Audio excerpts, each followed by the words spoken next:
Hello everyone, good morning. ચાલો, last ની અંદર આપણે બધા સૂત્રો છે એને પૂરા કરેલા અને એની ઉપરથી દાખલા ગણવાનું સ્ટાર્ટ કરેલું.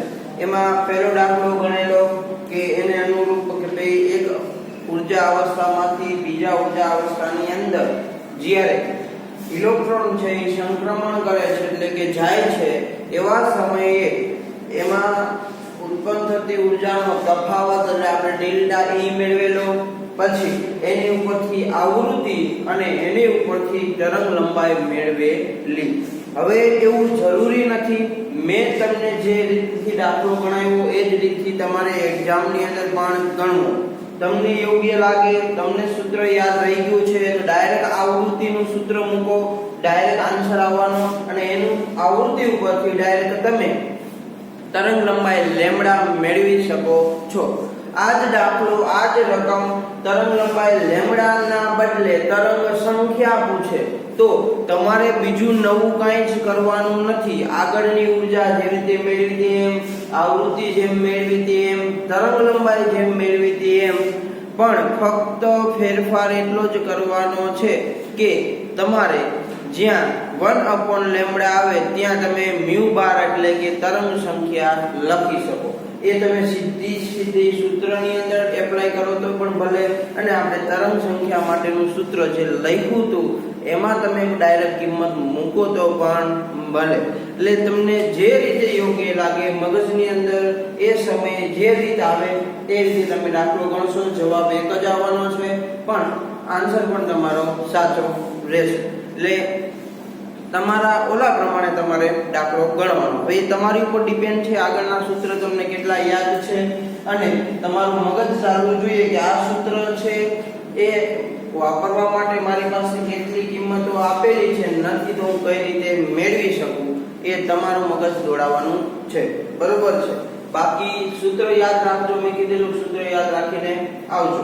તો હવે પછી આપણે જોવું છે કોયડા નંબર 2.11 કે એની અંદર તમને રકમ આવી કંઈક આપેલી છે કે He+ ની પ્રથમ કક્ષાની સાથે સંકળાયેલી ઊર્જા ગણ. તો જો He+ એનો મતલબ થયો કે એ Z બરાબર એનું મૂલ્ય 2 છે અને એની ઇલેક્ટ્રોન રચનાની વાત કરીએ તો ઇલેક્ટ્રોન રચના 1s1 પ્રકારની થાય. આવું તમને રકમની અંદર પહેલી લાઈન વાંચી અને ખબર પડે. ચાલો, હવે બીજું શું કીધું છે? તો જો Z બરાબર 2 છે, ઇલેક્ટ્રોન રચના 1s1. એટલે હવે મેઈન પ્રશ્ન અહીંયા આવે છે કે આ હાઇડ્રોજન સાથે સમ ઇલેક્ટ્રોનીય છે. તો હવે તમારે કયું સૂત્ર વાપરવું એ તમારું મગજ ચાલવું પડે. તમને ખબર છે ઊર્જા E વાળું સૂત્ર છે, અત્યારે ઊર્જા E બરાબર -2.18 1/n². જો ઊર્જા E વાળા કેટલા સૂત્ર આવ્યા?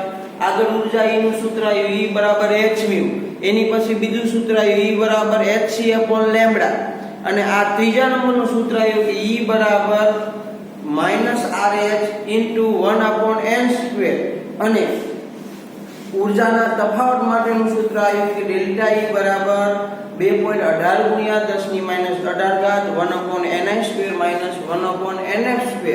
તો આટલા બધા ઊર્જાના સૂત્રો તમારી પાસે છે, પણ હવે તમારે વાપરવાનું કયું એ મગજ તમારે દોડાવવાનું. એ તો તમને તો જ આવડશે કે જ્યારે તમે રકમ ઉપરથી ડેટા બનાવી શકો.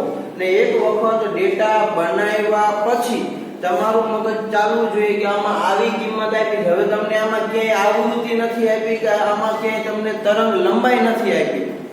તો આવા સમયે તમને આવૃત્તિ કે તરંગ લંબાઈ એકય ન આપ્યું હોય અને તોય તમે એ સૂત્ર વાપરો E બરાબર hν, તો ક્યારેય જવાબ આવવાનો નથી. E બરાબર hc/λ. એટલે આપેલા ડેટા પ્રમાણે તમારે શું કરવાનું છે તો કે સૂત્રનો ઉપયોગ કરવાનો છે. ખાસ યાદ રાખજો. ચાલો, તો બીજું આપ્યું છે પ્રથમ કક્ષા સાથે.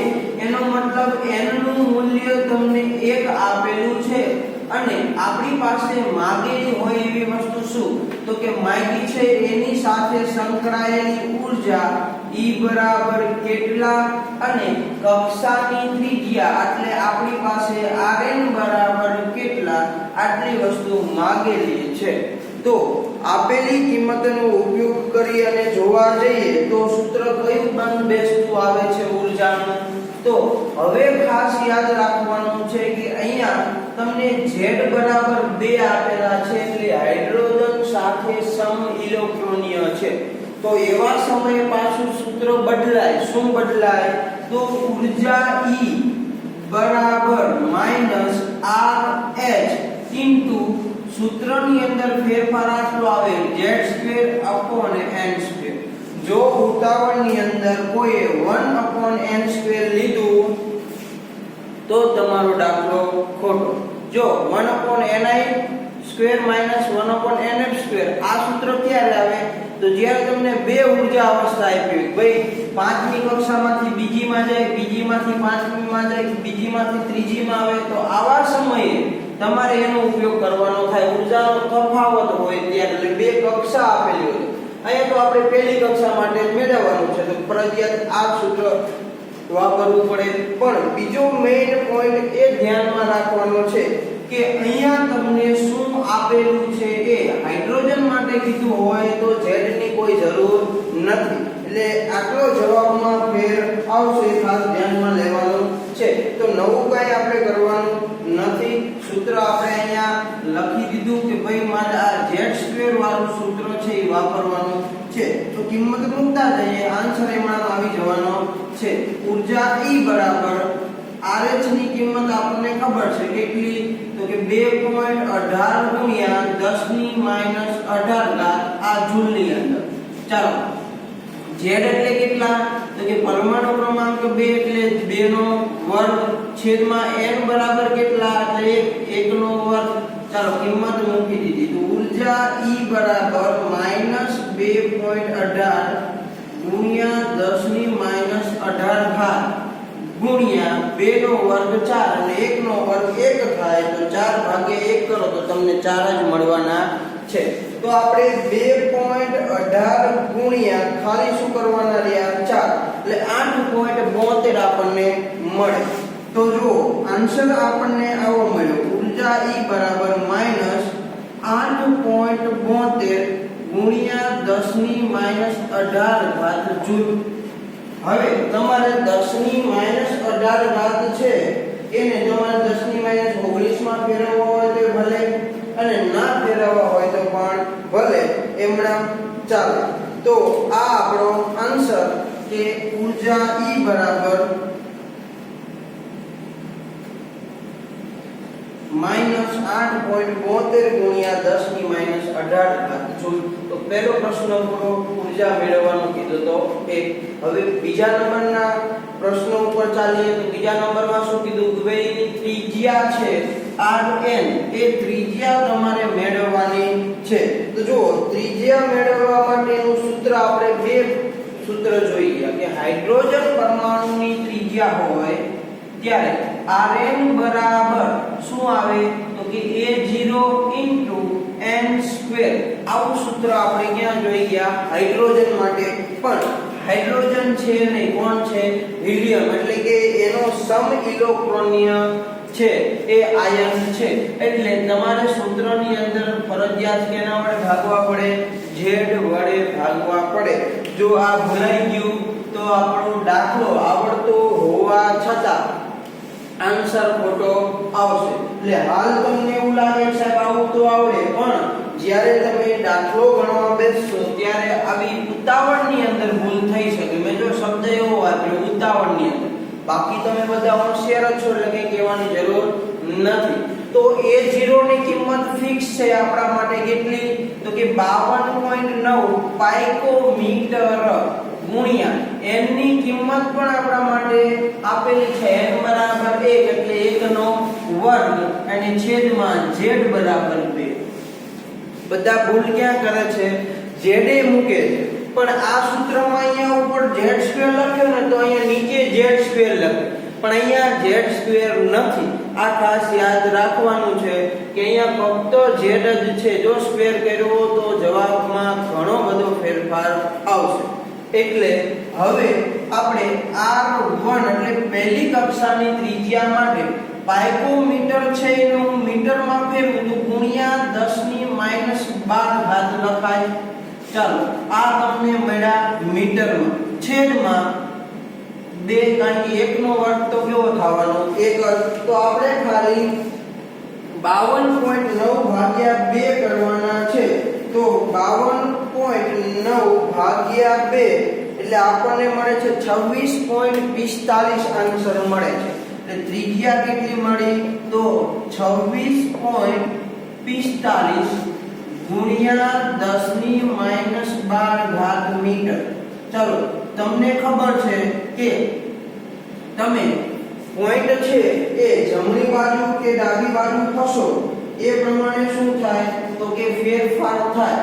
તો આપણે ડાબી બાજુ ખસીએ એટલે ઘાતમાં વધારો થાય. તો 0.026 ગુણ્યા જો 1 અને 2 પોઈન્ટ અને 3 પોઈન્ટ હું ડાબી બાજુ ખસ્યો તો 3 પોઈન્ટ ડાબી બાજુ ખસી એટલે 10 ની -9 ઘાત આવે. 9 પછી 10 11 ને 12 એટલે 9 ને 3 12 થાય. તો જો હું 3 પોઈન્ટ ડાબી બાજુ ખસ્યો એટલે ઘાતમાં વધારો કારણ કે -9 છે એ -12 કરતા કેવા કહેવાય મોટા કહેવાય. તો તમે 10 ની -9 ઘાત કરી અને 10 ની -9 ઘાત બરાબર 1 નેનોમીટર લખાય. તો તમને ત્રિજ્યા બરાબર 0.0264 નેનોમીટર આવો આન્સર મળે.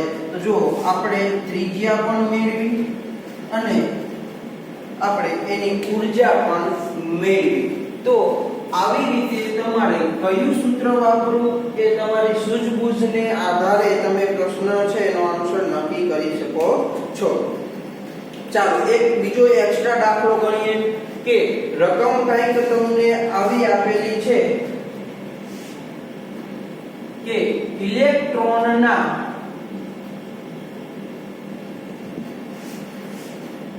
n બરાબર 4 થી n બરાબર 2 માં સંક્રમણનો મતલબ ત્યાં જવાની વાત છે. તો તે 4 માંથી 2 માં જાય ત્યારે ઊર્જાનો ફેરફાર ગણો તથા તરંગ લંબાઈ ગણો. તો જો આપણી પાસે રકમની અંદરથી ડેટા કેટલો મળે છે એની વાત કરીએ તો મને n બરાબર 4 માંથી એટલે ni બરાબર 4 આપેલું છે અને nf એના બરાબર 2 આપેલું છે. એટલે 4 માંથી ઇલેક્ટ્રોન ક્યાં જાય છે 2 ની અંદર.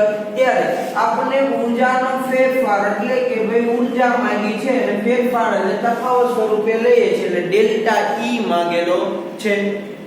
ચાલો બીજું શું માંગ્યું છે તો આપણી પાસે તરંગ લંબાઈ લેમ્બડા કેટલા થાય એ માંગેલું છે.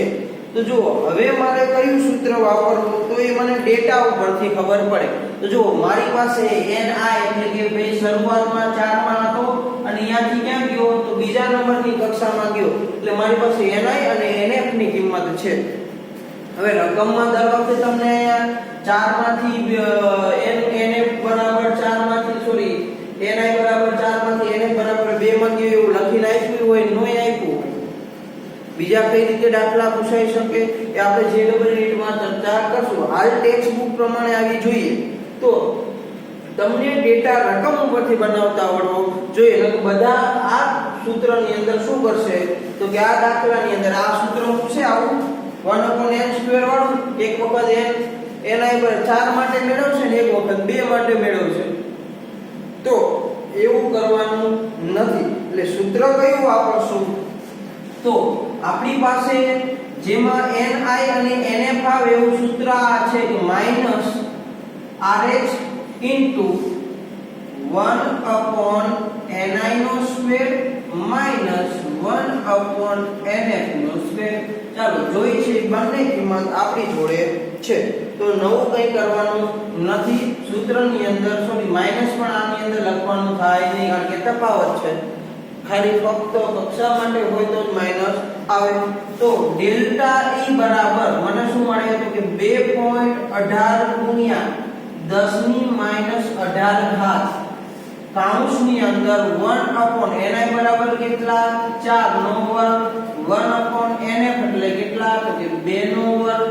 ચાલો હવે મેઈન વસ્તુ છે તમને સાદુરૂપ આપતા આવડવું જોઈએ. આપણે સાયન્સમાં એડમિશન લીધું તો આટલું સાદું અને સિમ્પલ સાદુરૂપ તો આપણને આવડે. તો પણ ઘણા અહીંયા ભૂલ કરે છે, પણ ખાસ ધ્યાન આપણે આપશું કે 4 નો વર્ગ 16 અને 2 નો વર્ગ 4.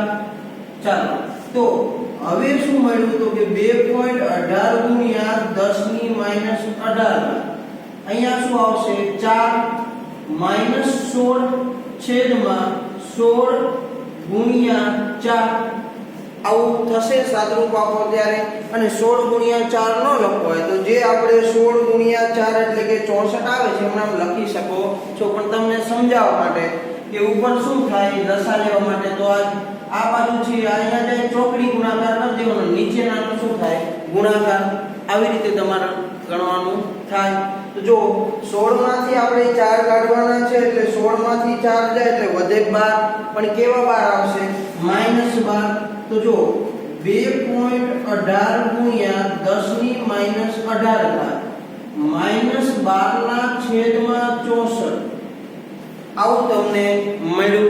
તો હવે મારે ફક્ત સાદુરૂપ આપવાનું છે 2.18 ગુણ્યા 12 ભાગ્યા 64 એટલે તમને આન્સર આવું કંઈક મળે છે માઈનસ ના માઈનસ 0.408 ગુણ્યા 10⁻18 ઘાત જૂલ આવું આપણને કંઈ મળે.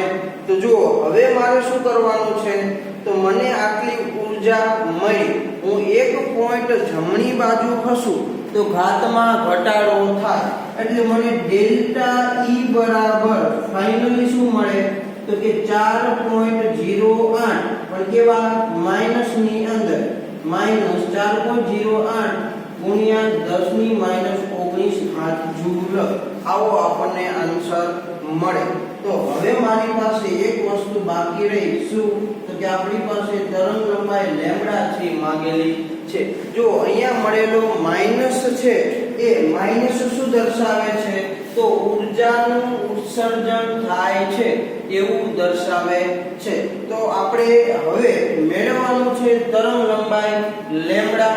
તો તરંગ લંબાઈ લેમ્બડા મેળવવા માટે આપણે હવે આ બોર્ડની અંદર જોઈએ કે તરંગ લંબાઈ લેમ્બડા કઈ રીતે મળે છે.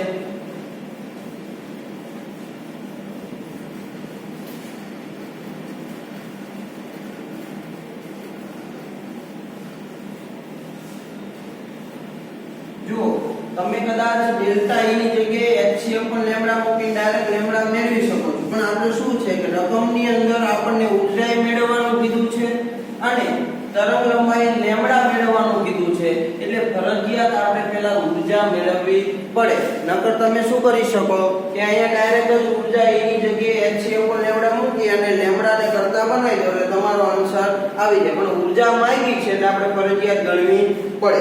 તો જુઓ હવે મારે મેળવવાની છે તરંગ લંબાઈ લેમ્બડા.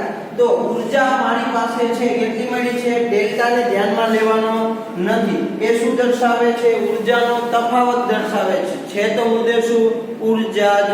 અને માઈનસ નિશાનીને પણ ધ્યાનમાં લેવાની નથી. રીઝન શું ઊર્જાનું ઉત્સર્જન દર્શાવે છે, ધન ઋણ દર્શાવતું નથી. આટલું ખાસ ધ્યાનમાં લેવાનું છે. ચાલો જો હવે આપણે મેળવવી છે તરંગ લંબાઈ લેમ્બડા.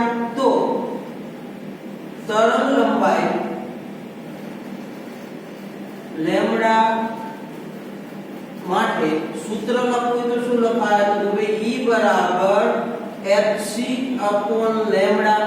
આપણે તો જોઈએ છે લેમ્બડા એટલે શું થાય તો કે hc E આવું આપણને મળે. તો હવે મારે શું કરવાનું છે, તો જેટલી કિંમતો આપણે જરૂર છે એટલી કિંમતો સિવાય બધી આપેલી કિંમતો છે આપણે મૂકી દઈએ. તો h બરાબર કેટલી, તો કે 6.626 ગુણ્યા 10 ની -34 ઘાત આ હોય જૂલ ઇન્ટુ સેકન્ડમાં. ચાલો c બરાબર તો કે 3 ગુણ્યા 10 ની 8 ઘાત આ હોય મીટર પ્રતિ સેકન્ડ ની અંદર. ચાલો તો હવે નીચે શું આવશે, ઊર્જા E કેટલી મળી છે આપણને, તો કે 4.08 ગુણ્યા 10 ની -19 ઘાત કેવામાં જૂલ ની અંદર. તો આપણને આવી કંઈક ડેટા ની અંદર બધી કિંમત મૂકી એટલે આન્સર મળવાનો છે. તો હવે આપણે ખાલી સાદુરૂપ આપવાનું છે. તો સાદુરૂપ માટે જોઈએ કે 6.626 ગુણ્યા 3 ભાગ્યા 4.08 એટલે આપણને જવાબ મળે છે 4.872 ગુણ્યા. ચાલો હવે જો ઘાતની આપણે વાત કરીએ તો આપણને ઘાતની અંદર જોઈએ તો નીચે 10 ની -19 છે, ઉપર જાય એટલે કેવી થાય +19 એટલે કે 19 અને 8 એટલે 27 થયા.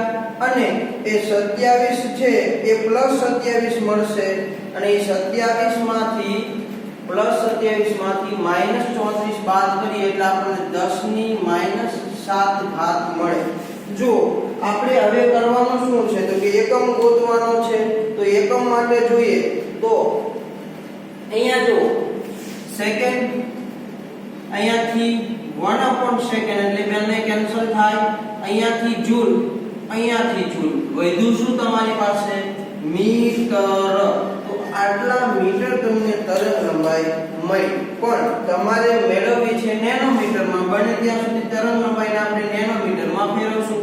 તો 1 અને 2 પોઈન્ટ તમે ડાબી બાજુ ખસો એટલે ઘાતમાં ઘટાડો થાય. તો 10 ની -7 કરતા ઓછી કઈ કિંમત કહેવાય, તો કે -8 -9 -10. તો કેટલા પોઈન્ટ ખસવાના છે 2. તો 2 પોઈન્ટ આમ જઈએ એટલે 10 ની -9 ઘાત મીટર મળે. અને 10 ની -9 ઘાત મીટર બરાબર શું લખી શકાય કે 1 નેનોમીટર. તરંગ લંબાઈ લેમ્બડા બરાબર 887.2 નેનોમીટર. આવું તમને શું મળે જવાબ. તો જો આ રીતે તમે દાખલો આપેલો હોય તો તમે આન્સર લાવી શકો છો.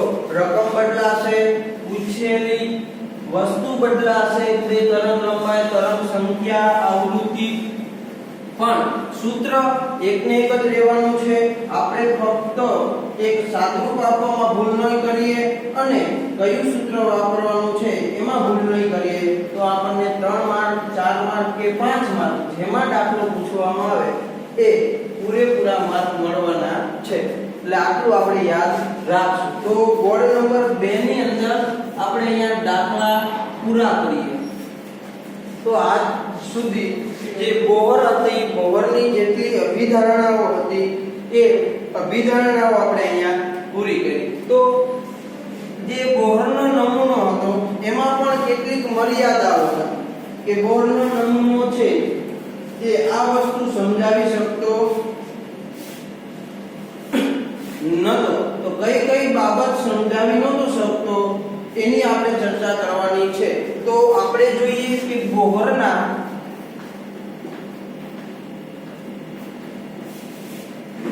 પરમાણ્વીય નમૂનાની મર્યાદાનો મતલબ કે અમુક બંધન આવી જાય કે જેના વિશે એ કોઈ પણ છે વસ્તુ છે એ સમજાવી શકે નહીં. અમુક વસ્તુઓ છે એ પોતાના જે સિદ્ધાંત આપેલા એના દ્વારા સમજાવી શકતો નહોતો. તો એની આપણે ચર્ચા કરવાની છે. તો એની પહેલી મર્યાદા આવી કંઈક છે કે બોહર હાઇડ્રોજન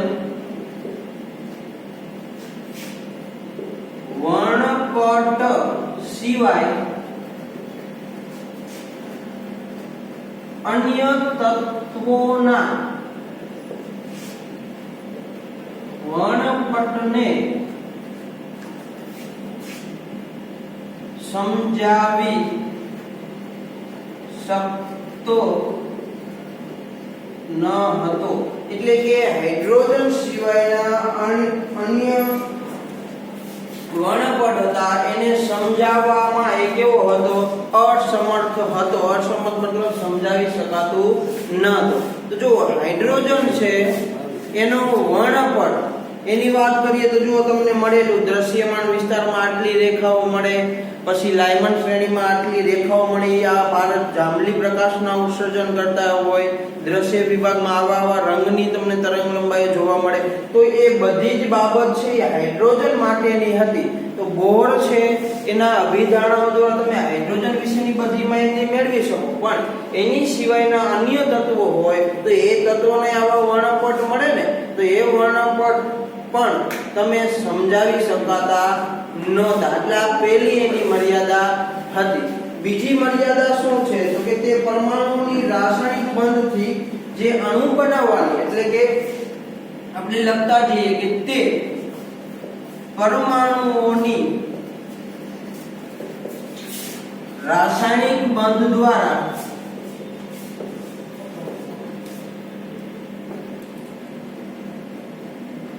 અણુ બનવાની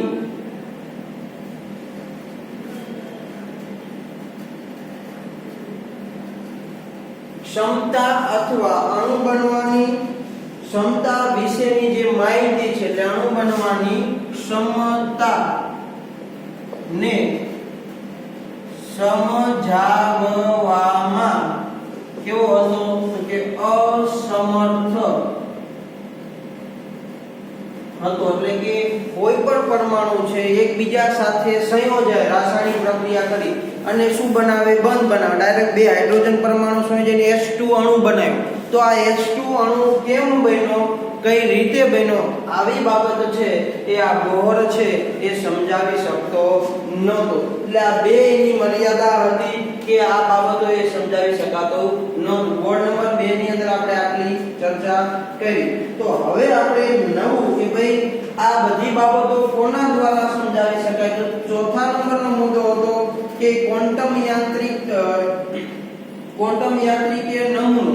તો એની તરફ જઈએ, ક્વોન્ટમ અંક તરફ જઈએ તો પરમાણુનો ક્વોન્ટમ યાંત્રિકીય નમૂના તરફ જઈએ તો એ તરફ જતા જતા કયા વૈજ્ઞાનિકોએ પોતાના કેવા નિવેદનો આપ્યા છે એ આપણે જોવાનું છે. એટલે એમાં સૌથી મોસ્ટ આઈએમપી ટોપિક આવે છે અત્યારે ધ બ્રોગલી તરંગ લંબાઈ, જેના વિશે આપણે આગળ વધવાનું છે કે ભાઈ એને કેવા પ્રકારની અનુમાનો લગાવેલા અથવા સૂચનો કરેલા અને કયું સૂત્ર આપે. જો આપણે એક એક થિયરીની અંદર એક એક સૂત્ર આપેલું છે. એટલે હવે આપણે ત્રીજા નંબરના બોર્ડની અંદર મોસ્ટ આઈએમપી પ્રશ્ન ધ બ્રોગલી તરંગ લંબાઈ એના વિશેની ચર્ચા કરવાની છે. તો આ ટોપિક કઈ તરફ છે? તો કે પરમાણુના ક્વોન્ટમ યાંત્રિકીય નમૂના તરફ. ટોપિકનું નામ શું છે? તો પરમાણુના ક્વોન્ટમ યાંત્રિકીય નમૂના તરફ. તો આપણે ક્વોન્ટમ અંક એટલે શું એ સમજવા માટે, ત્યાં પહોંચવા માટે આટલા વસ્તુઓ વચ્ચે આપણે સમજી અને જવાની છે. તો એની અંદર પેલું છે ધ બ્રોગલી તરંગ લંબાઈ. વર્ણવો. પ્રશ્ન આવી રીતે પૂછાય, ધ બ્રોગલી તરંગ લંબાઈ વર્ણવો. તો આપણે હાલ હવે શું ભણવાનું છે? તો કે ધ બ્રોગલી તરંગ લંબાઈ એટલે શું? ધ બ્રોગલી નામના વૈજ્ઞાનિકે આ તરંગ લંબાઈ વિશેની વાત કરેલી, તો એના ઉપરથી ટોપિકનું નામ આવું આપવામાં આવેલું છે. તો જો અત્યાર સુધી આપણે શેની વાત કરતા હતા? ફોટોનની વાત કરતા હતા. તો હવે શું જોવાનું છે? તો દ બ્રોગલી નામના વૈજ્ઞાનિકે એવું તારણ આપ્યું કે દ્રવ્ય એ વિકિરણની જેમ તરંગ અને કણ એમ બંને પ્રકારની લાક્ષણિકતા ધરાવે છે। એનો મતલબ શું થાય તો દ્રવ્ય એટલે એવા પદાર્થો કે જેને દળ અને કદ હોય અને દળ અને કદ ધરાવતા એવા પદાર્થો જે વિકિરણ ને તરંગ અને કણ પ્રકૃતિ હતી, જેમ આપણે આગળ ભણીને આવ્યા કે વિકિરણ છે બે પ્રકારની પ્રકૃતિ ધરાવે, એના વિશે આપણે ડિટેલમાં ઘણું ભણ્યા। તરંગ પ્રકૃતિમાં આવું હોય, કણ પ્રકૃતિની અંદર આવા હોય, આ સૂત્ર આવી રીતે મળે। પણ એવી જ રીતે દ્રવ્ય એટલે શું? કોઈ પણ પદાર્થ, આ પેન છે તો એક દ્રવ્ય છે જેને દળે છે અને એને કદે છે। તો દળ અને કદ ધરાવતા પદાર્થો છે એની પણ લાક્ષણિકતા કેવી હોય તો કે તરંગ સ્વરૂપે હોય અને કણ સ્વરૂપે, એમ બંને પ્રકારે રહેલા હોય છે। તો આનો અર્થ આપણે એમ કહી શકીએ કે આનો અર્થ એમ કહી શકાય કે ફોટોનને જેમ વેગમાન અને તરંગ લંબાઈ હોય છે તેમ ઇલેક્ટ્રોનને પણ વેગમાન અને તરંગ લંબાઈ હોઈ શકે છે। જો હોય છે એવું નથી કીધું, શું કીધું છે? હોઈ શકે છે।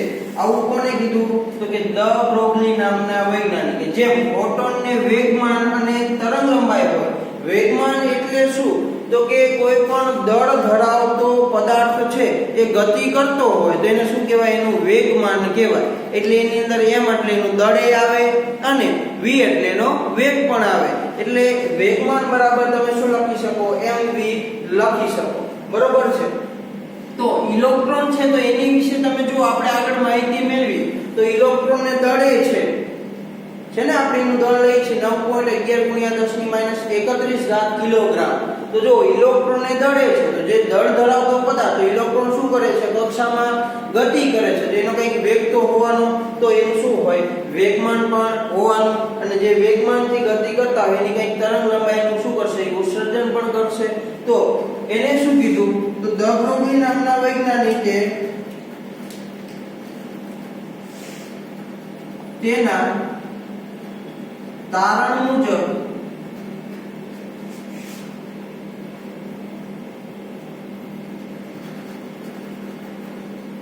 કણનો વેગમાન, જેને આપણે p વડે દર્શાવશું, અને તેની તરંગ લંબાઈ, જેને આપણે લેમ્બડા વડે દર્શાવશું, નો સંબંધ નીચે મુજબ આપી શકાય। તો જો એને એક સૂત્ર આપ્યું અથવા સંબંધ આપ્યો કે જે નીચે મુજબ દર્શાવી શકાય, તો એને એવું કીધું કોઈ પણ દ્રવ્ય એટલે કણની તરંગ લંબાઈ લેમ્બડા છે એ એના વેગમાનના વ્યસ્ત પ્રમાણમાં હોય। શું હોય? વેગમાનના વ્યસ્ત પ્રમાણમાં હોય। તો વેગમાન બરાબર તમે આવું લખી શકો, વેગમાન બરાબર દળ ગુણ્યા વેગ, એટલે દળ એટલે m અને વેગ એટલે v। તો આ સૂત્રને તમે આવી રીતે પણ લખી શકો કે h/mv। જો અહીંયા મેં જે લખ્યો છે એ v છે, mu નથી। એટલે સૌથી વધારે બધા ભૂલ કરતા હોય તો એ બધા ભૂલ અહીંયા કરે છે કે એ આવૃત્તિ આપી હોય અને તરંગ લંબાઈ માંગી હોય તો તમારે સૂત્ર વાપરવું પડે કે ભાઈ આવૃત્તિ mu બરાબર c upon લેમ્બડા. પણ બધાય શું કરે છે કે આવૃત્તિ માંગી હોય તરંગ લંબાઈ મેળવે તો આ મૂકી દે લેમ્બડા બરાબર h upon mv. પણ આ v છે એ આવૃત્તિ નથી, આવૃત્તિ mu છે એટલે એમાં આપણે v નું પાંખડું વાદી દેતા હતા. એટલે ખાસ આમાં ભૂલ ન થાય, ખાસ ધ્યાન રાખવાનું છે. તો જો આની અંદર વાત કરીએ તો p બરાબર શું થાય તો કે વેગમાન.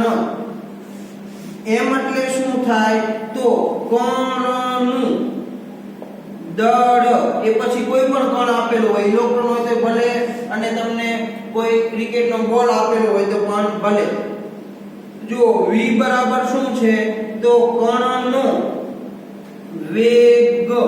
આટલું આપણે યાદ રાખવાનું છે. હવે આ બે સૂત્રમાંથી કયું સૂત્ર ક્યારે વાપરવું તો જ્યારે રકમની અંદર વેગમાન આપેલું હોય તો આ પહેલું સૂત્ર વાપરવું. જ્યારે રકમની અંદર તમને દળ અને વેગ આપેલો હોય તો તમારે આ બીજા નંબરનું સૂત્ર વાપરવાનું. એટલે ખાસ યાદ રાખશો, વેગ આપેલો હોય ત્યારે બીજા નંબરનું સૂત્ર વાપરશું તરંગ લંબાઈ મેળવવા માટે, અને જ્યારે વેગમાન આપેલું હોય ત્યારે આપણે પહેલા નંબરનું સૂત્ર વાપરશું. તો હવે આપણે આગળ વધીએ, આમાંથી એક બીજા સૂત્ર તરફ જઈએ. તો ગતિશીલ દરેક પદાર્થ, ગતિશીલ દરેક પદાર્થ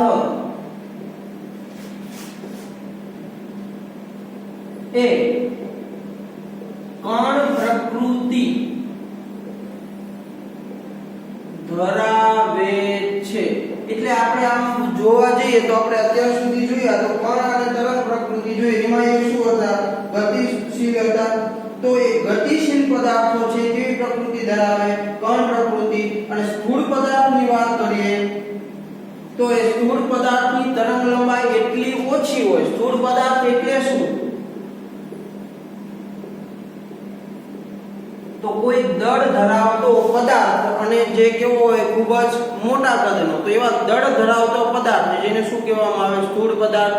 તો સ્થૂળ પદાર્થની તરંગ લંબાઈ ખૂબ કેવી હોય ઓછી હોય છે, જેને નોંધી અથવા નોંધવા માટે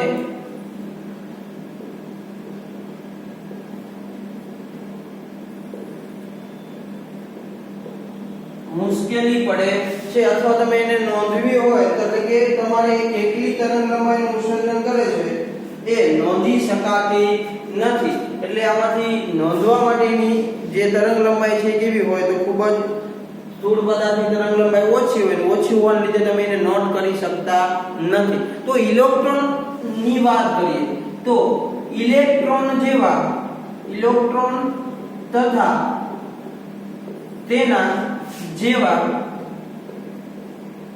અપરિમાણીય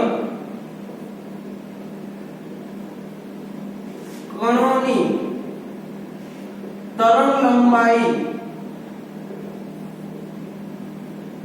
ઇલેક્ટ્રોન માઇક્રોસ્કોપ